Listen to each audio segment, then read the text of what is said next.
Hey friends, Pastor Dan Curlin here with your daily devotion for this Monday. We are starting out a new week of devotions, and we're starting out in a new space. I'm right now transitioning into a new recording studio here at my house, so everything's not quite set up yet, but I hope we can enjoy our time together in this new space. Today we're taking a look at Daniel's second vision, and we're going to be taking a look at both the scripture of the vision and the interpretation scripture at the same time. So today our scripture reading comes from Daniel, the 8th chapter, verses 1 through 8, and also verses 15 through 22. Those verses are down in the description of the video. If you haven't had a chance to read them yet, go ahead, pause the video, read that scripture, and join me back here. I'll share a couple thoughts with you. So today, as we begin our week, we are looking, as I said, at Daniel's second vision.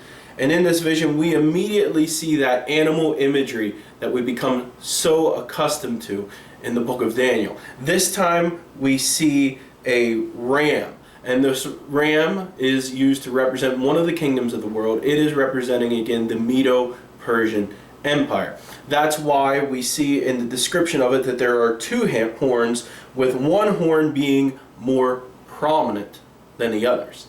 The horn that was more prominent represented the Persian half of the Medo-Persian Empire, which started out small but grew to be the more dominant half of the empire.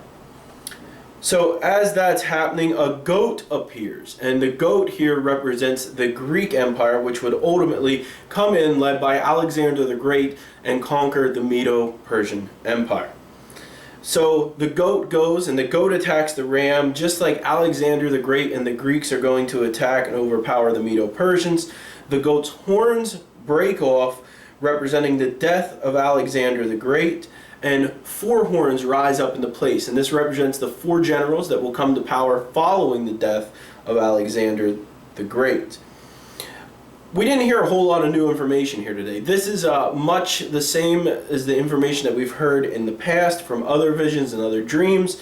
However, in tomorrow's devotion, we're going to see that the little horn is a different little horn than the one that we've read about before. So the little horn that comes up and replaces one of these four horns is going to be completely different, completely new. And I hope you'll be able to join me tomorrow as we discuss the little horn. Until then,